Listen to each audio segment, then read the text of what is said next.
introduit. Donc, on a introduit la semaine dernière qui est Rabbi Moshe Chaim Luzzatto, dans quel contexte il a écrit ses œuvres, à quelle partie de sa vie il a écrit, puisqu'on a parlé de la grande polémique. Donc, c'était après la période de Shabbatai Tzvi, après la période du shabbatéisme.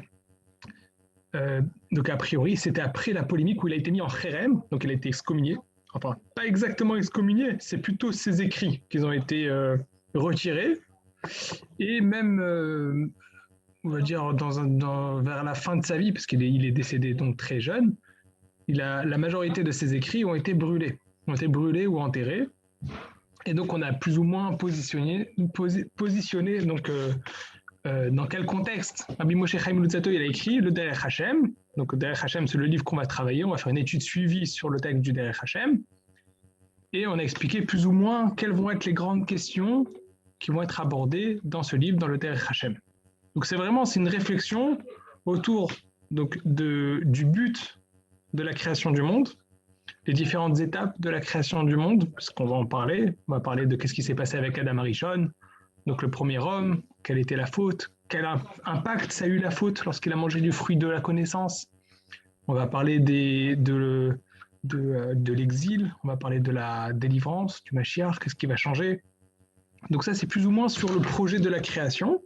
Et après, on va parler de l'homme à l'intérieur de la création et du rapport entre l'homme et le créateur, et Akadosh Baruch Hu.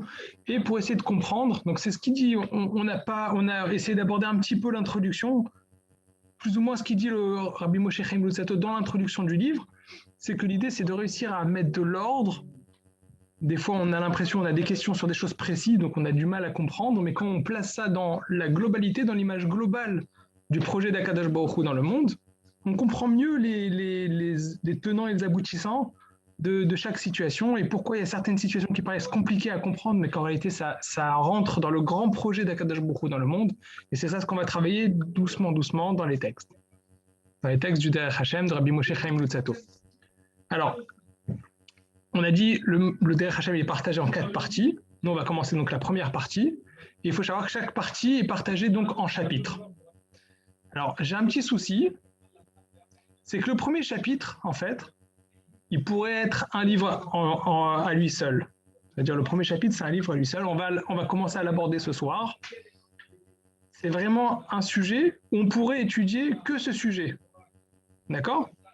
Et d'ailleurs, il y a des livres entiers qui ont été écrits sur ce sujet. Voilà. Donc, il y a, par exemple, c'est très basé sur le commentaire de Maïmonide dans Yesodé à Torah, donc les fondements de la Torah. C'est très proche de ce que Maïmonide a écrit. Donc Maïmonide a fait un grand développement sur ce sujet. On va voir qu'il y a aussi le Chovot Alvavot qui a écrit le Sha'ar HaYichud, donc la porte de l'unicité.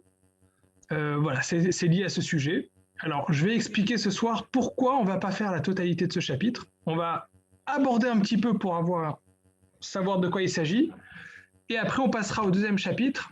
Et le deuxième chapitre, là, par contre, et à partir de ce moment-là, on va travailler sur tout le texte en espérant ne pas devoir sauter aucun passage. Mais le premier chapitre, on va le faire très succinctement et on va pas le travailler dans les détails. Et je vais vous expliquer pourquoi. Le cours de ce soir, ça sera justement pour expliquer pourquoi on va sauter ce chapitre et qu'est-ce qu'on va aborder dans ce chapitre. Parce qu'en fait, on va dire en un mot, et on va développer, il faudrait en fait travailler tout le Derech Hashem et revenir sur le premier chapitre pour pouvoir bien comprendre le premier chapitre. C'est-à-dire c'est vraiment un travail qu'il faut recommencer. Bon, on va l'aborder tout de suite. Ça sert à rien de développer. On va prendre le texte et on va développer. Donc, je vous partage mon écran. Je vais vous partager mon écran.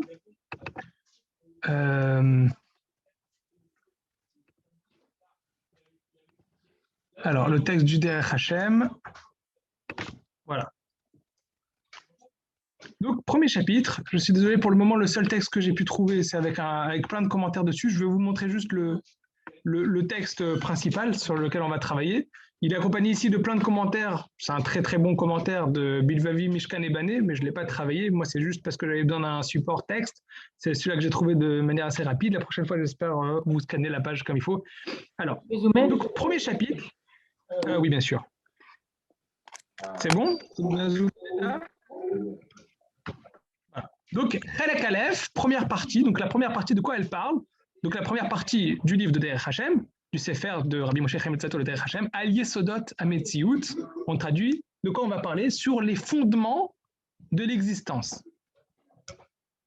Perek Rishon, donc premier chapitre. De quoi il s'agit dans le premier chapitre?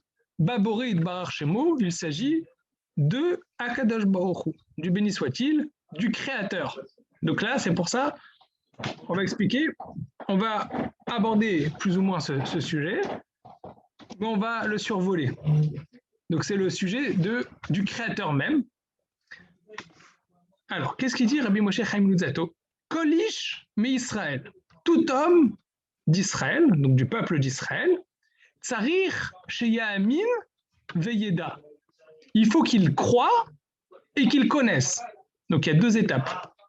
Il y a la première étape qui est la Emouna. La Emouna, donc c'est croire. Donc croire, ça veut dire même s'il n'y a pas forcément la connaissance derrière. Veyeda et qu'il connaisse. Donc il y a bien deux étapes. Emouna et Yedia. Emouna, donc croire en Akadosh Baruch Hu.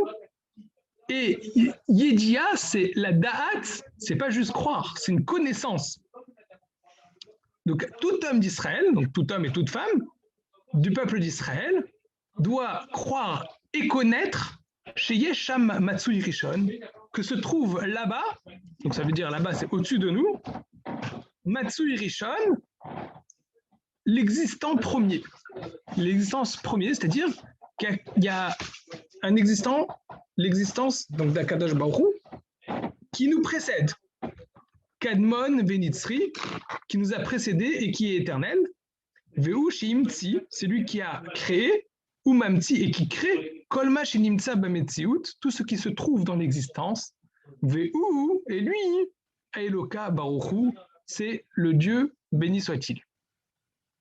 Alors, Rabbi Moshe Chaim Luzzatto, on va voir dans tous les chapitres qu'on va travailler, il commence d'abord par un enseignement simple. Simple, pas simple, puisque comme on a vu, c'est basé sur des enseignements à la limite, on va dire, de ce qu'on appelle Torah Tanistar, donc de la face cachée de la Torah, mais ce n'est pas encore de la Kabbalah, mais c'est des prémices de la Kabbalah. C'est à la limite de la Kabbalah, comme on l'a développé la semaine dernière. Donc c'est très profond, mais il le dit de manière très simple dans un premier temps, et après, au fur et à mesure du chapitre, il développe ça en rentrant dans les détails et en approfondissant. Donc d'abord, on va dire, c'est comme l'intitulé, on va dire, l'intitulé de ce qui va être dit dans le chapitre, mais c'est de manière simple, c'est pas forcément approfondi, et après, il va faire un développement avec des découlements d'un principe à l'autre jusqu'à qu'il va rentrer dans les profondeurs. Donc moi, pour aujourd'hui, c'est tout ce qu'on va voir dans ce chapitre-là. Je vais vous expliquer pourquoi. Donc, comme vous avez pu voir, il dit qu'il y a deux étapes. Il y a l'étape de la Emouna et l'étape de la Yedia. Emouna, donc c'est la croyance, et la Yedia, c'est pas seulement la croyance, c'est bien au-dessus, c'est la connaissance. Alors, dans plusieurs endroits, on voit des grands maîtres qui ont travaillé de manière extrêmement approfondie. Mais qu'est-ce que c'est Akadosh Baruch Hu? Qu'est-ce que c'est que Akadosh Baruch Hu qui nous précède, qui est au-dessus de nous, qui a créé tout le monde, comme il dit le Ramchal, avec des mots très puissants, c'est lui qui a créé et qui crée tout ce qui se trouve dans l'existence. Donc ça veut dire, c'est vraiment, ça sert même pas des mots, c'est tout le monde dépend d'Akadosh Baruch Hu. Alors c'est très développé dans ce chapitre, et en réalité, comme je vous ai dit en introduction de ce cours, c'est basé sur l'enseignement de Maïmonide au tout début de son grand œuvre Mishneh Torah, donc là où il a codifié l'Halacha. Il commence par, dans le traité Mada, traité de la connaissance, il commence par les lois de Yesodé à Torah, des fondements de la Torah. Et il développe là-bas beaucoup de pratiques, beaucoup de détails. Alors, je reviens donc sur ces deux possibilités. Il y a la possibilité de la Emouna et la possibilité de la Yedia. Alors, d'un côté, le Chovot Alvavot, j'ai pris un petit peu son texte, j'ai pas trouvé le texte, mais j'ai trouvé Wikitext qui rapporte le texte. Je vais vous le lire. Je vais vous lire ce qu'il dit le Chovot Alvavot. Donc, je vous partage sur mon écran. Donc, Chovot Alvavot, sur Sha'ar HaEichud, justement, c'est le traité. Le Chovot Alvavot, c'est le livre où, dedans, il y a la première partie, c'est Sha'ar HaEichud. Il écrit comme ça dans le Sha'ar HaEichud. Là, ça a été écrit sur Wikitext, ils ont rapporté le texte.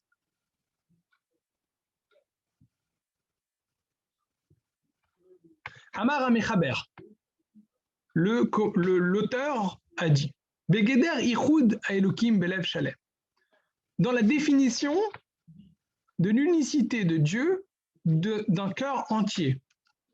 Ou chez You Alev Ve'alashon, il faut que le cœur et la langue, Shavim, soient égaux, Beichud Aborid Barach, dans l'unicité, donc c'est, on va dire, la proclamation de l'unicité du Créateur, béni soit-il. Après qu'il va comprendre dans le chemin des preuves la clarté de son existence, va mitut achduto, et la véracité de son unicité, bederech hayun, dans le chemin de l'approfondissement, mipne, pourquoi Sheichud haelokim mitralek bemedabrim kefi itralkut akaratam va'avanatam. Parce que l'unicité de Dieu se partage dans la parole des gens selon leur connaissance et leur compréhension.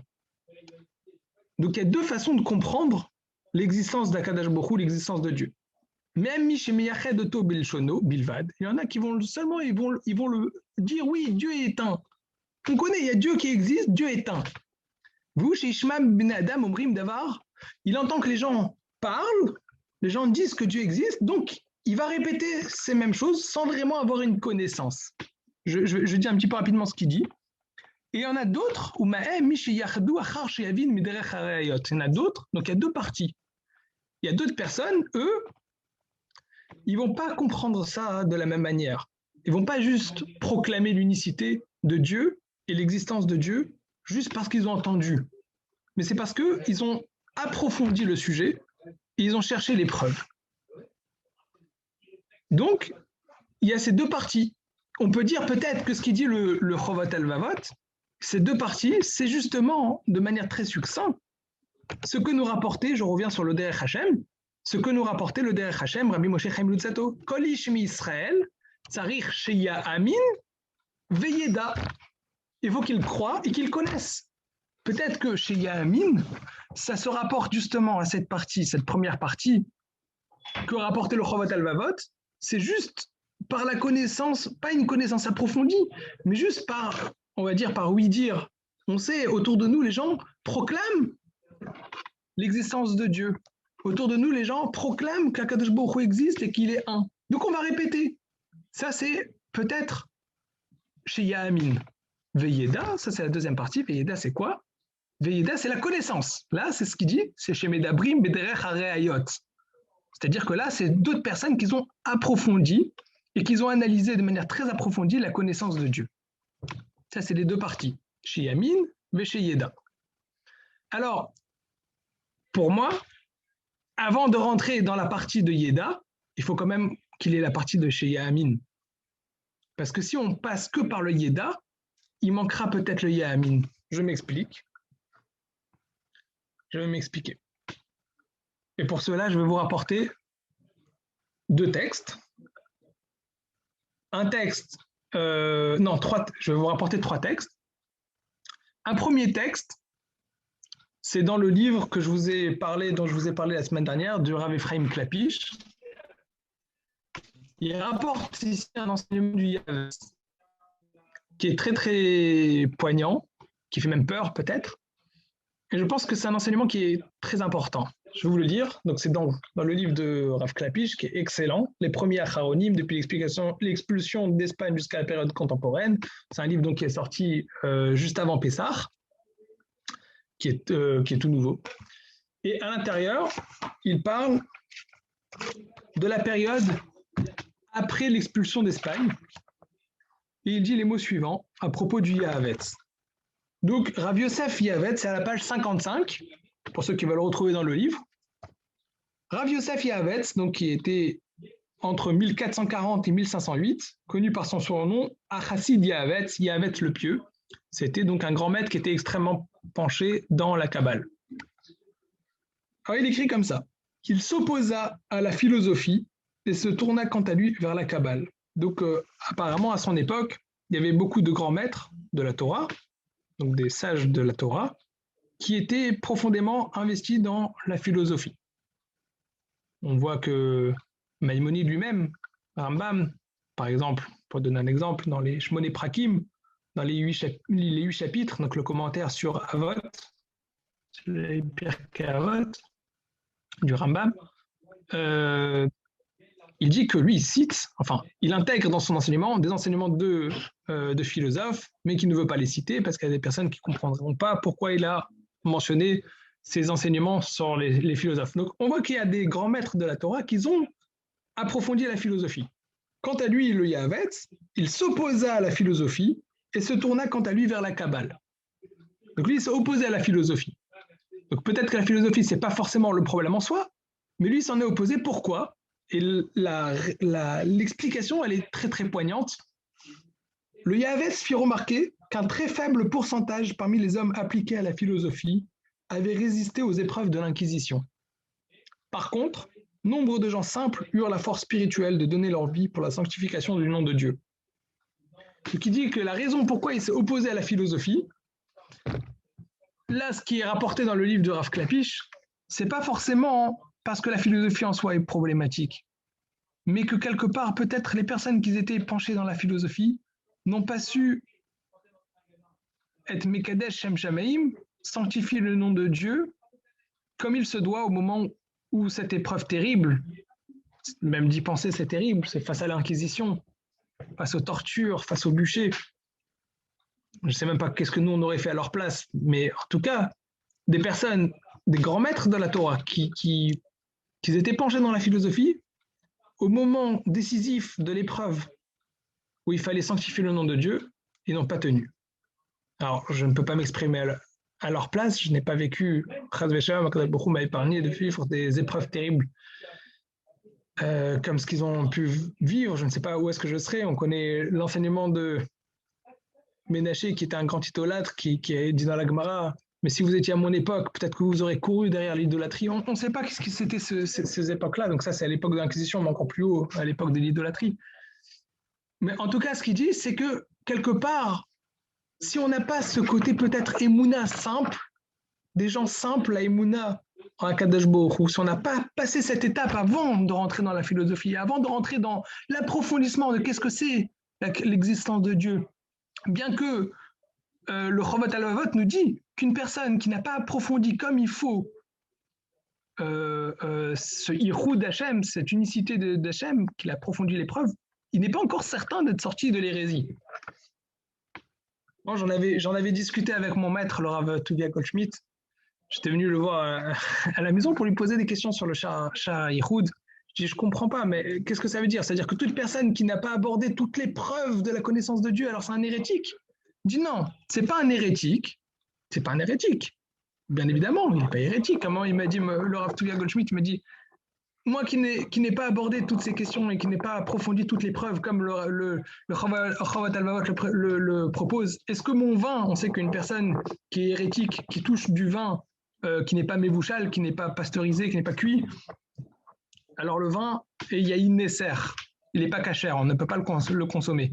Il dit, si je touche du vin, est-ce que mon vin il devient yaïn nesser? Est-ce que je suis considéré moi comme un hérétique? Non, je ne suis pas considéré comme un hérétique. Il y a des lois, il y a une halakha. Donc non, donc c'est sûr que le Chovat Alvavot ne dit pas que toute personne qui n'a pas approfondi l'épreuve, il est hérétique. Non, mais il n'est pas encore sûr d'être sorti de l'hérésie. Donc on voit que le Chovat Alvavot pousse à l'approfondissement. il pousse à approfondir ces questions. Mais pour autant, il faut quand même passer d'abord par l'étape de Emouna. Emouna. Donc c'est croire de manière simple. Je vais vous rapporter aussi un texte, c'est un passage de Gemara dans le traité Brachot. Je vous le partage. Alors, je vais essayer de zoomer un peu. Alors vous avez là le texte dans Brachot, c'est Daf Yud Gimel Amud Bet.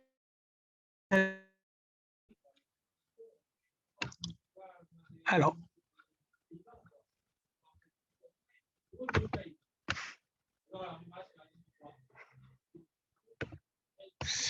exactement. Voilà. Donc c'est au début du traité Brachot.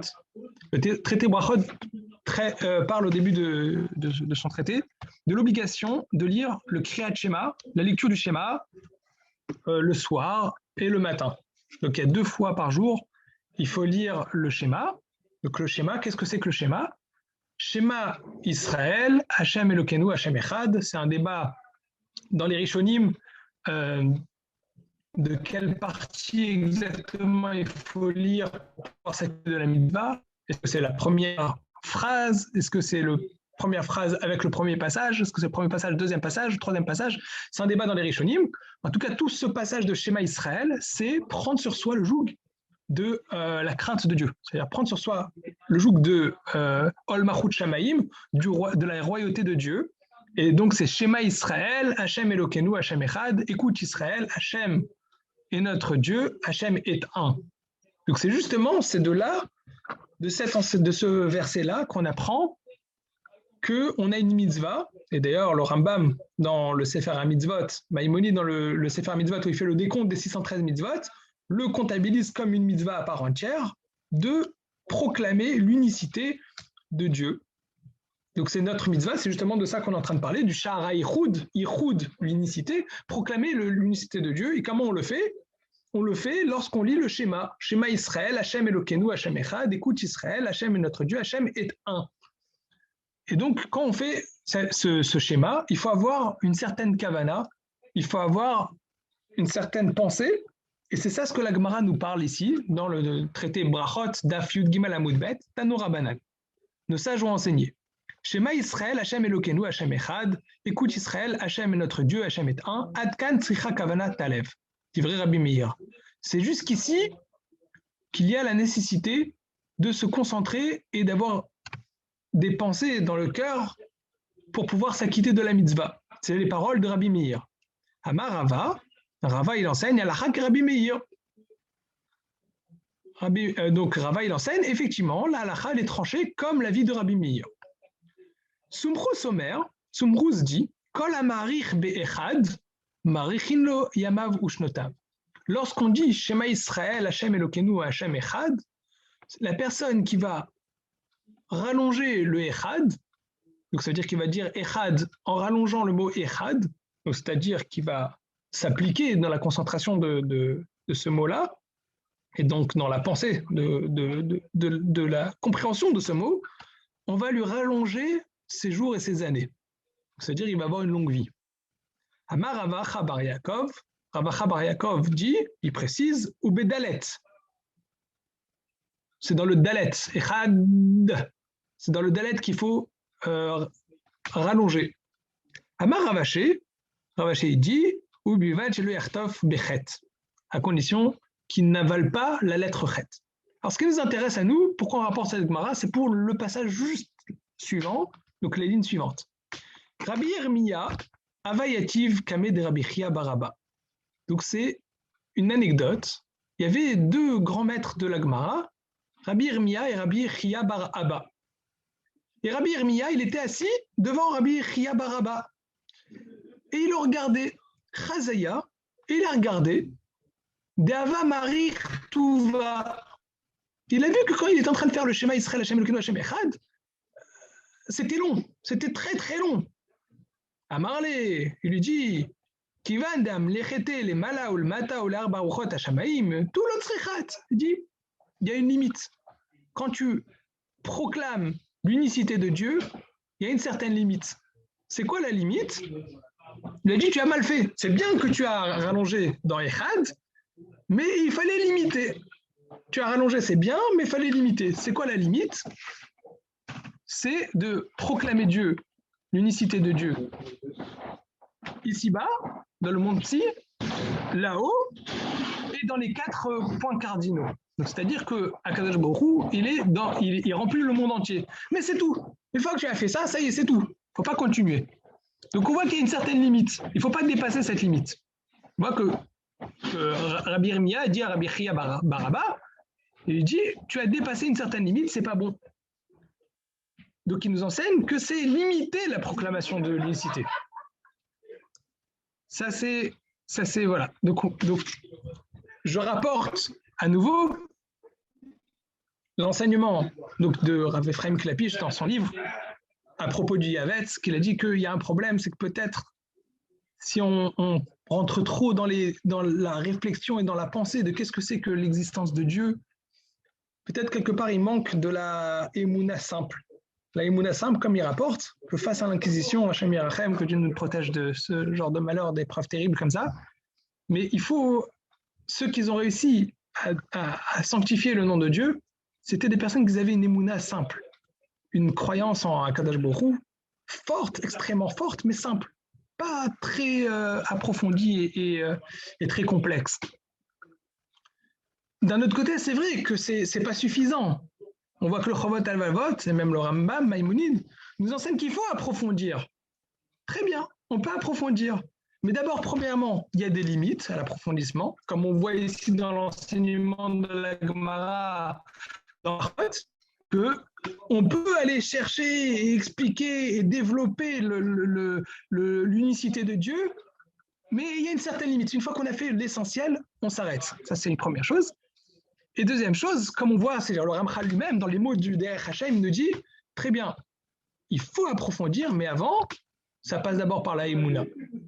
Alors, quelle est cette Emouna, cette croyance simple? Alors, je vais vous rapporter un texte, c'est l'introduction du Sefer HaChinour. Donc ce texte-là, il m'a fait réfléchir pendant des années. Et après des années de réflexion, je vais vous transmettre comment j'ai compris le Sefer HaChinour. Alors je vous partage ce qui a marqué donc comment il est rapporté dans Sefaria. Donc c'est l'introduction du Sefer HaChinour. Alors le Sefer HaChinour, il a lui aussi comptabilisé les 613 mitzvot. Donc il a fait un travail incroyable avec sa touche. On ne sait pas exactement qui est le Sefer HaChinour. On ne sait pas exactement qui est l'auteur. Mais a priori, c'est censé être un élève de Nachmanide. C'est un élève de Nachmanide. Et comme son nom l'indique, c'est le livre de l'éducation. Achinour, de l'éducation. Alors pourquoi c'est l'éducation? Il comptabilise les 613 mitzvot selon l'ordre chronologique comme ils apparaissent dans les parachiotes de la Torah. Et il fait un double travail. Dans chaque mitzvah qu'il rapporte, il rapporte le verset où est-ce que c'est tiré dans la Torah. Il développe les détails de cette mitzvah, de quoi il s'agit, donc les détails halachiques, mais il rajoute aussi, dans tout son développement, dans tout le Sefer HaChinour, dans chaque mitzvah, aussi un ta'am. Il donne une explication pour expliquer pourquoi il y a cette mitzvah. Donc c'est très intéressant, c'est vraiment un commentaire très, très intéressant à approfondir, et ça donne vraiment de grandes bases dans l'étude de la Torah, des parachiotes et des mitzvot, avec bien sûr un derrière d'une certaine école des grands maîtres. Mais dans l'introduction, alors je vais vous lire l'introduction. Alors ce qu'il écrit là dans l'introduction, en fait, c'est basé sur un enseignement du Kuzari, de Rabbi Yehuda Halevi, mais je vais le lire là parce que j'aime bien je préfère le langage comme il est rapporté ici dans le Sefer HaChinour, bien qu'il est rapporté dans le livre du Kuzari, mais j'aime beaucoup comment il est rapporté ici. Et je me suis beaucoup posé des questions, c'est-à-dire, il rapporte ici, c'est quoi la preuve de l'existence de Dieu? Et pendant des années et des années, je me suis demandé, mais qu'est-ce que c'est que cette preuve qui est tellement, c'est pas une preuve très forte? Pourquoi il dit, voilà, quand il commence son livre, il dit, voilà, ça c'est la preuve pourquoi Akadosh Baruch Hu, la Torah est vraie. Ah, je vais vous le lire, c'est simple, c'est très, très simple à lire. Aemet Abarour Bemina Enoshi. La vérité claire dans l'espèce humaine, Umashi Skima Alav Da'at Rov Bene Adam, c'est quelque chose qui est convenu dans la majorité des gens, chez Beolam, dans le monde, Vekvar Eskima Da'at Kulam, et tout le monde reconnaît cette preuve, les Amin et Dout Anashim. Donc c'est quelque chose de convenu, c'est quelque chose, on va dire, que tout le monde reconnaît cette forme de preuve, c'est que lorsqu'il y a deux personnes qui viennent et qui témoignent, eh ben, ça fait office de preuve. Donc c'est un témoignage. Ce qu'on appelle un témoignage, il y a deux personnes qui a priori ne sont pas sont pas synchronisées, ils viennent ensemble, ils racontent tous les deux quelque chose qui est identique, ben, pour nous, ça fait office de preuve. Donc ça s'appelle une édoute, c'est un témoignage. Et ça, c'est quelque chose qui est convenu dans le monde entier. Au Berabot Ameidim à la Davar, plus il y a de personnes qui vont témoigner et qui vont dire exactement la même chose, des choses similaires, chez Aïdou Alav, Azitamet Ainan Yoter Bene Shomav. Plus il y a de personnes qui vont raconter la même chose, plus la chose qui est racontée va avoir force de preuve, va être reconnue comme quelque chose de vérité, comme une vérité. C'est-à-dire, plus il y a de personnes qui vont le raconter, plus on va reconnaître l'authenticité de ce qu'il raconte. Au biot ameidim muatim, par contre, s'il y a peu de personnes qui vont raconter, ipol ksat safek badavar, la pikrim, les gens intelligents pourront émettre des doutes quant à la véracité du propos des quelques personnes qui racontent. Donc, c'est clair, il y a une force de preuve, c'est un témoignage. Lorsque deux personnes vont raconter quelque chose qui est similaire, qui est identique, ça fait force de preuve. Plus il y a de personnes qui vont raconter, moins le doute sera possible. Mais moins de personnes vont raconter, plus on pourra émettre des doutes sur ce qu'ils racontent. Cette forme de preuve est tellement forte chez les gens,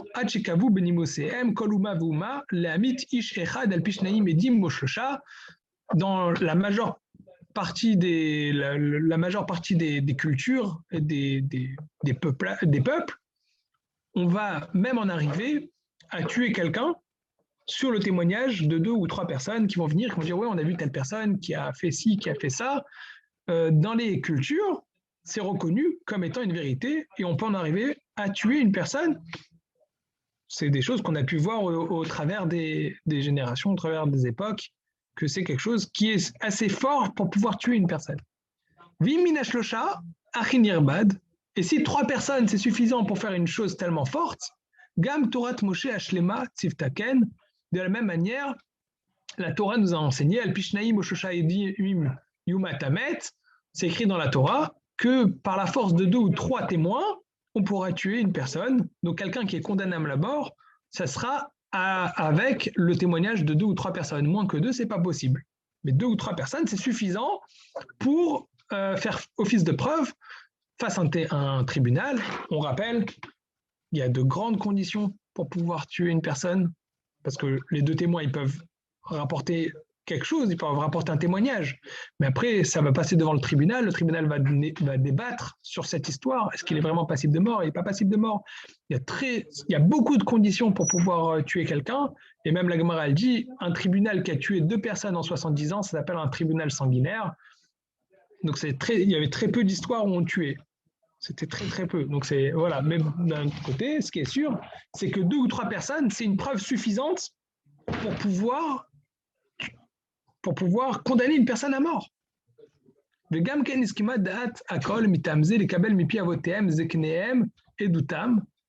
la même manière, donc ça c'est à propos de deux personnes qui viendraient nous parler.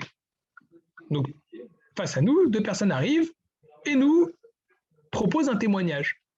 Mais de la même manière, il y a aussi quelque chose qui est reconnu comme une preuve du même ordre, qui s'appelle aussi un témoignage. C'est lorsque nos grands-pères, nos parents, nos grands-parents nous rapportent ce qui s'est passé à leur époque. Donc on peut rapporter, moi personnellement, mes grands-parents ont vécu la Shoah, par exemple, et ils nous racontaient qu'est-ce qui s'est passé. Ma grand-mère était à Auschwitz, mon grand-père était au Goulag, mon grand-père paternel il était résistant, ma grand-mère était une enfant cachée. Ils nous racontaient chacun qu'est-ce qu'ils ont vécu. Donc c'est des choses qu'on reconnaît, mais pas seulement ça. Ma grand-mère, par exemple, qui a vécu en Hongrie avant-guerre, elle nous a raconté comment c'était le judaïsme avant-guerre en Hongrie. Euh, Toutes les histoires, c'est très intéressant. Et ce qu'elle nous racontait, ça fait force de preuve. C'est-à-dire on reconnaît ce qu'ils nous racontaient. On ne va pas commencer à émettre des doutes sur qu'est-ce que nos grands-parents et nos parents et nos grands-parents nous ont raconté. Donc c'est ce qu'il nous dit ici le Sefer Achinour. De la même manière, c'est accepter comme preuve le témoignage que nous rapportent nos parents et nos grands-parents, qui nous rapportent, nous relatent les faits qui sont arrivés en leur temps, Bimé Avotm, et qui nous racontent aussi ce qui a passé à leurs grands-parents, à eux. Bimé Avot Avotm, ou les parents de leurs grands-parents. Ven Safek, qui biot Avot Ameidim Rabim, et c'est sûr que s'il y a plein de grands-parents qui vont raconter tous la même chose, donc ma grand-mère qui me raconte comment c'était à Auschwitz, mais aussi les grands-parents d'autres personnes qui nous rapportent, voilà, c'était comme ça, et il y a beaucoup de similitudes entre tout ce qu'ils nous racontent. Donc, on arrive à faire le dessin plus ou moins de ce qui s'est passé dans cette terrible période qui était la Shoah. Il y a plein d'enseignements, plein de témoignages de nos parents et nos grands-parents. Donc, plus il y a de personnes qui vont raconter, et plus le doute sera un peu moins possible, même impossible.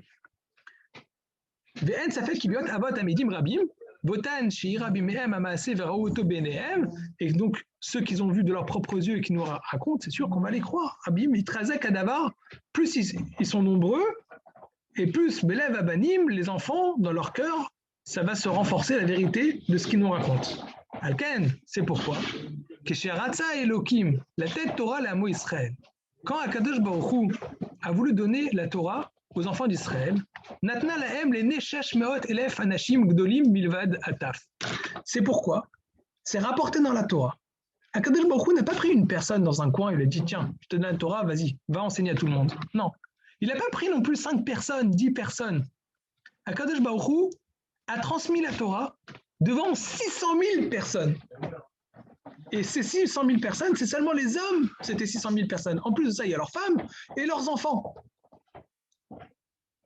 Des Rabim Liot Kulam et Dim Nemanim Aladvarim, et il les a tous donnés comme mission d'être les témoins et les garants de ce qui s'est passé, qu'ils ont été présents au Mahamad Arsinaï, ils ont été présents à ce moment hyper important qui est la transmission de la Torah. Gam Leman Tia et doute, donc déjà pour eux, pour le recevoir, mais aussi pourquoi il a donné devant tout le peuple juif, c'est pour que ce témoignage, après qui sera transmis, sera extrêmement fort. Parce que ce n'est pas une personne. Ce n'est pas une personne, je ne vais pas donner de nom, mais illettré qui se trouve dans un endroit, mais qui a reçu derrière, je ne sais pas où, que personne n'a vu, et qu'après il va aller raconter à tout le monde, voilà, j'ai reçu la Torah. Non, c'est devant 600 000 personnes. Et donc c'est sûr que si après ce qui s'est passé a été transmis de père en fils, et qu'il y a eu des similitudes, et que c'est transmis et retransmis, c'est sûr que dans le cœur des enfants, la preuve, elle sera claire. Le ter chazak veneman, zakoukulam les malat anevoa, les fiches n, bema et shedea, etc. Et après, il continue toute l'introduction. Donc, en tout cas, ce qu'il nous dit le Sefer Achinour, quelle est la preuve?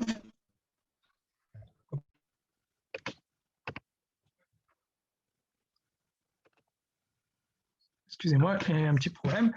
Donc, la preuve que la Torah est vraie, la preuve de l'existence d'Akadosh Baruch Hu, la preuve du don de la Torah, c'est quoi? C'est que ça a été transmis devant 600 000 personnes et que c'est convenu qu'un témoignage, c'est quelque chose qui fait office de preuve. Et ce témoignage, plus il y a de personnes qui vont le rapporter et plus la preuve est forte.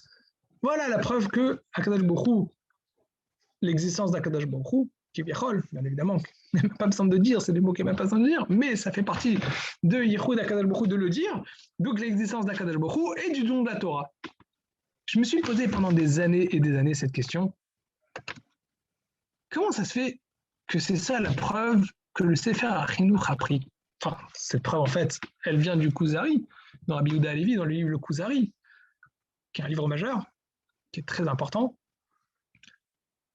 Mais il y a d'autres preuves. Je ne sais pas, on aurait pu faire des preuves qui sont plus liées directement à l'existence d'Akadosh Baruch Hu. Comme par exemple le Chovot Alvavot.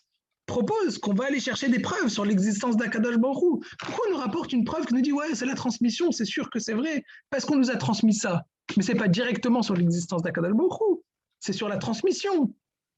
On pourrait dire maintenant, ben voilà, on va faire un raisonnement logique. Pourquoi Akadosh Baruch Hu, c'est sûr qu'il y a l'existence de Dieu, parce que voilà, A plus A est égal à 2. On fait un raisonnement logique, on fait un développement. Je pense qu'il y a plusieurs réponses à ça. Je pense que c'est ça que j'essaye d'avancer dans le Derech Hashem. C'est écrit, il faut une émouna.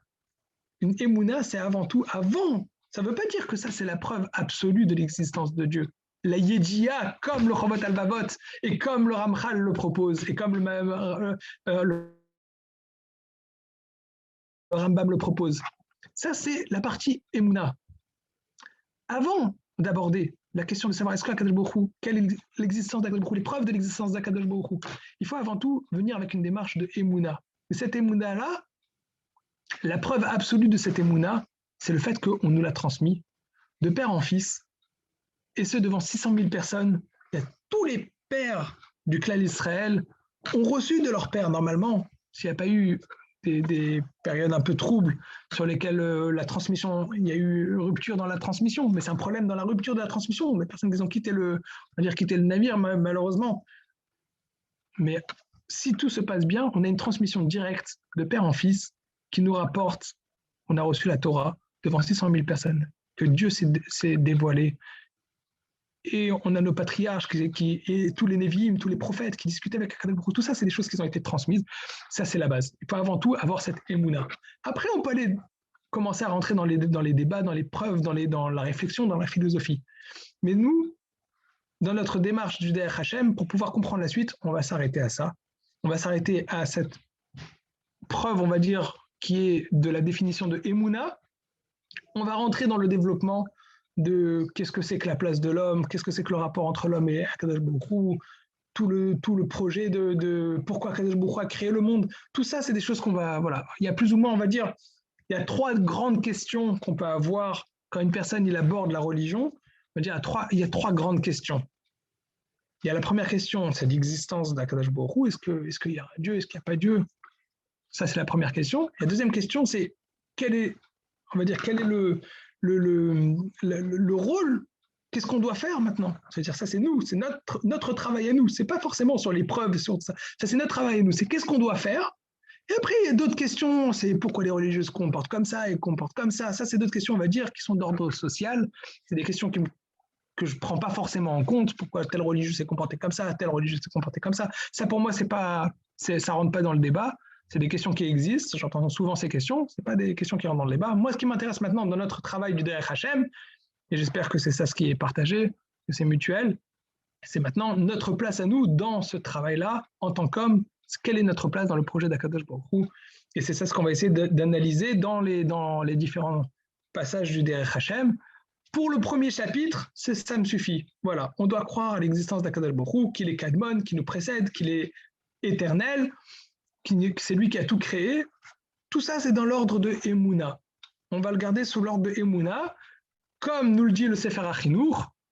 Pourquoi? Parce que nos parents nous l'ont transmis, et ça a été transmis devant 600 000 personnes. Je ne vais pas dire que c'est la preuve absolue de l'existence de Dieu, mais c'est la preuve absolue qu'on doit croire en Akadosh Baruch Hu, ça c'est sûr. Et Bezrat Hashem, donc on reprend le texte du Derech Hashem, je vous repartage l'écran. Kol ish mi Israël, tout homme du peuple juif, tsarir sheyamin veyeda. Il faut qu'il croie et qu'il connaisse chez Esham Matsui Rishon qu'il y a un existant qui nous précède, Kadmon, qu'il est précédent à toute l'humanité, Venitzri et éternel, Veu sheimtsi ou mamtsi kolma shenimtsa bemtziut. C'est lui qui a créé et qui crée toujours tout ce qui est existant, tout ce qui a été créé dans l'existence. Aeloka Baruchu, et c'est notre Dieu, béni soit-il. Voilà. La semaine prochaine, on attaquera directement le deuxième chapitre, et donc je peux vous donner déjà le titre du cours de la semaine prochaine. La semaine prochaine, dans le cours que nous donnerons, nous expliquerons quel est le but de l'existence du monde. pourquoi le monde existe, quel est le but, c'est écrit dans le Ramchal, de manière très simple, très claire, puisqu'on a dit que chaque chapitre, ça commence par un enseignement clair, simple, on va dire, simple pas dans la profondeur, simple dans la formulation, et on rentrera doucement dans la profondeur, dans l'analyse de cette phrase simple qui sera développée après dans tout le chapitre bête, dans tout le deuxième chapitre. C'est ce qu'on va travailler à partir de la semaine prochaine. Voilà, c'est tout pour aujourd'hui. Si vous avez des questions, si vous voulez qu'on parle d'autres sujets, si vous voulez, comme on a proposé au début du cours, s'il y a des questions intéressantes qu'après la semaine prochaine, on pourra développer à la fin du cours en 5 minutes, il y a un petit peu d'échange. Vous êtes les bienvenus. S'il n'y a pas,